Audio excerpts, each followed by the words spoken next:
હાય વિદ્યાર્થી મિત્રો, આજે આપણે જોરદાર ટોપિક લેવા જઈ રહ્યા છીએ જે તમને ગમતો નથી. Again theory.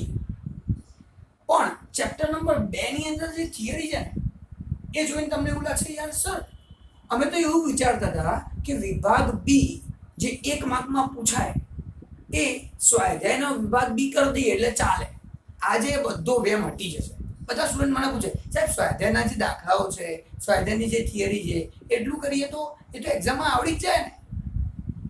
તો વિદ્યાર્થી મિત્રો થોડું વિચારવું પડશે અને એ આજે આપણે સમજી લઈએ. તો મેં પેપરમાં પૂછાયેલા જે પ્રશ્નો છે 1 માર્કમાં, પેપરમાં 1 માર્કમાં જ પૂછાયું છે. ચોપડીની અંદર ભલે 2 માર્કમાં આપેલું હોય પણ પૂછાયું છે 1 માર્કમાં.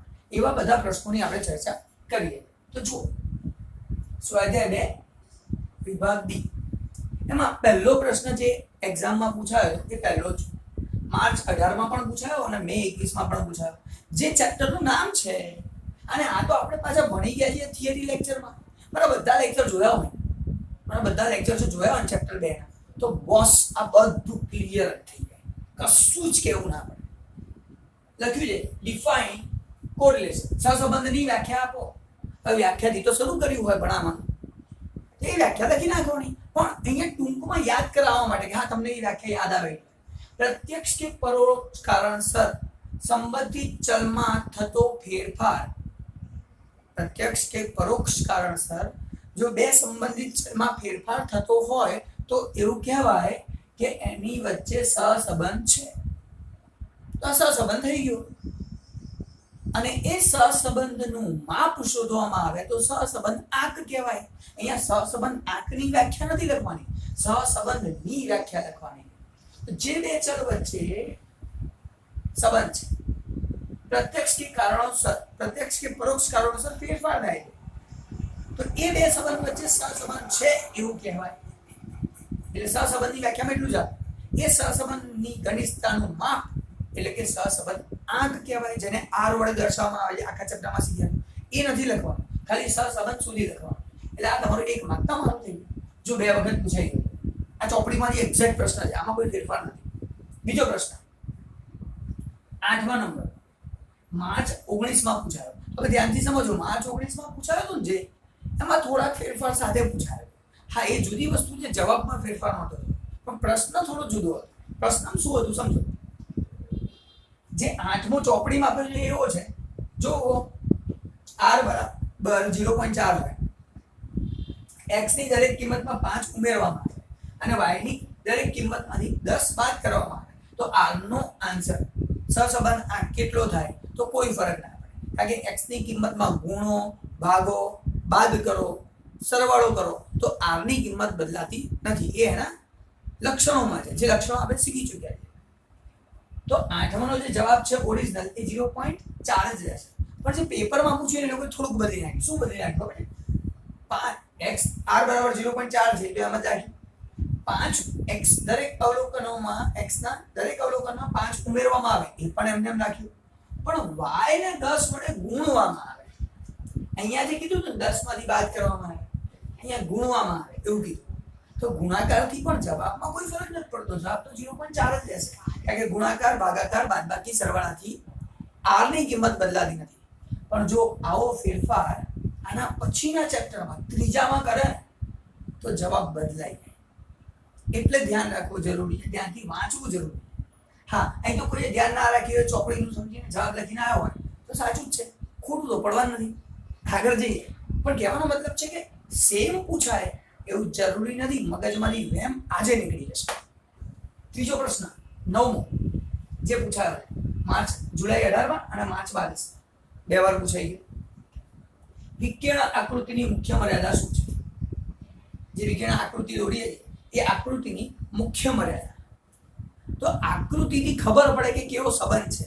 આપણે થિયરીમાં શીખી ગયા થિયરી લેક્ચર્સમાં. અહીંયા 1 માર્ક માટેની તૈયારી છે. તો એના ઘનિષ્ઠતાનું ચોક્કસ માપ મળતું નથી. તો લખ્યું છે ઘનિષ્ઠતાનું ચોક્કસ માપ મળતું નથી. એની વચ્ચે સંબંધ છે કેવો એ ખબર પડે, ધન છે, ઋણ છે, પણ ચોક્કસ માપ માપી શકાતું નથી. બધી વસ્તુઓ માટે, બધા અવલોકનો માટે, બધા સંબંધ માટે ચોક્કસ માપ મળતું નથી. અમુક મળી જાય. જો રેખા ઉપર બધા બિંદુઓ આવતા હોય તો ખબર પડી જાય કે 1 છે કે -1 છે, બાકી ના ખબર. આ બધું શીખી ગયા છો ભાઈ, રિપીટ કરાવું છું અને બાકી તો કહેતો જવું છું આન્સર. હવે જો 1 માર્કમાં વિભાગ સી નો ત્રીજો પ્રશ્ન પૂછાય. હવે તમે કહો વિભાગ સી માં તો 2 માર્કનો પૂછાય, પણ ભાઈ પ્રૂફ છે જુલાઈ 19 માં પૂછાયું હતું ક્યારે 1 માર્કમાં. શું પૂછ્યું? કાર્લ પિયર્સનની રીતની ધારણાઓ લખો. કાર્લ પિયર્સનની રીતની ધારણા. કાર્લ પિયર્સન શું ધારે છે ભાઈ? તો કાર્લ પિયર્સને શું કીધું હતું? 2 ચલ વચ્ચે સંબંધ હોવો જોઈએ તો જ સહસંબંધાંક શોધી શકાય. એ વચ્ચે કાર્યકારણનો સંબંધ હોય તો જ સહસંબંધાંક શોધી શકાય, બાકી ના શોધી શકાય. વ્યાખ્યામાં પણ છે સહસંબંધાંકની વ્યાખ્યા, એ જ અહીંયા છે. તો પહેલું સુરેખ સંબંધ હોવો જોઈએ, 2 ચલ વચ્ચે સુરેખ સંબંધ હોવો જોઈએ. અને બીજી ધારણા કાર્યકારણનો સંબંધ હોવો જોઈએ. 2 ચલ વચ્ચે કાર્યકારણ, એકને ફેરફાર થાય એના કારણે બીજામાં ફેરફાર થવો જોઈએ. જો એવું હોય તો જ કાર્લ પિયર્સન રીતે કાર્લ પિયર્સનની રીતે સહસંબંધાંક શોધી શકાય. થઈ ગયું પ્રશ્ન પૂરો જુલાઈ 19 માં. હવે માર્ચ 20 માં પૂછાયો, એ પણ એવું વિભાગ સી માંથી 10મો માર્ચ 20 માં પૂછી લાગે. વિચારો કેવા ફેરફાર કરે છે આ લોકો. તમે કહો ના વિભાગ સી એટલે 2 માર્કમાં જવું જોઈએ, લડજો આ લોકો જોડે. ના થાય, આપણે બધું શીખવાનું જોરદાર, એ ધ્યાન રાખો. ચલો આગળ જઈએ. શું કીધું છે? કયા સંજોગોમાં કાર્લ પિયર્સન અને સ્પીયરમેનની રીતનો સહસંબંધાંક સરખો હોય? એવી કઈ પરિસ્થિતિ તમે કાર્લ પિયર્સન થી શોધો કે સ્પીયરમેન થી શોધો. મને ઓલું લેક્ચર યાદ કરો જેમાં તમને હોમવર્ક આપે, એમાં આ જ હતું. ક્યારે સરખું થતું હતું? જ્યારે x અને y ની કિંમત પ્રથમ n પ્રાકૃતિક સંખ્યાઓ હોય. એટલે x અને y ની કિંમત 1 2 3 4 5 6 7 8 એવી સળંગમાં આવતી હોય, પ્રથમ n પ્રાકૃતિક સંખ્યાઓ હોય તો સરખો થાય. તો લખ્યું જ છે જો x અને y પ્રથમ પ્રાકૃતિક સંખ્યાઓ હોય. ટૂંકમાં સમજાવવા લખ્યું. અને છેલ્લો પ્રશ્ન જે આજે ડિસ્કસ કરી રહ્યા છીએ, માર્ચ 23 માં તો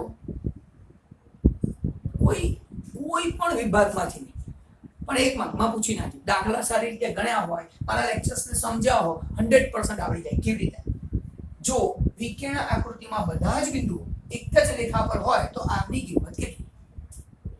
બધા બિંદુઓ એક જ રેખા પર, યાદ કરો વિકર્ણ આકૃતિની રીતમાં શીખવાડ્યું. જો બધા બિંદુઓ એક જ રેખા પર હોય તો જવાબ +1 આવે અથવા -1 આવે. આમાં એવું નથી કીધું ડાબી બાજુથી જમણી બાજુ ઉપરની તરફ અથવા ડાબી બાજુથી જમણી બાજુ નીચેની તરફ ઢાળ જાય છે. ઢાળની વાત નથી કરી, એક રેખા પર આવે એવું કીધું. હવે એક રેખા પર હોય તો જવાબ +1 આવે અથવા તો -1 આવે. આ આપણી થિયરી જે પેપરમાં પૂછાયેલા પ્રશ્નો હતા એ થઈ ગયા. વિચારો વિદ્યાર્થી મિત્રો, જોરદાર વસ્તુ ચાલે છે. આમાં તમારો એક વેમ તો હલી ગયો અને ક્લિયર થઈ ગયું કે તમે વિભાગ બી કરો એટલે 1 માર્કના પ્રશ્નો આવડે છે, એ વેમ કાઢી નાખો. સારું છે બીજા ચેપ્ટરમાં આવું થયું, આગળના ચેપ્ટરમાં મહેનત સારી કરશો. એટલે જ કહેતો હું દિલથી મહેનત કરો, જોરદાર ભણો અને પેલી નોટબુક બનાવવાની પ્રિપેરેશન રાખો કે હવે તકલીફ નહીં થાય. ગેરંટી આપું. મળીએ નેક્સ્ટ લેક્ચરમાં નવી વાતો સાથે.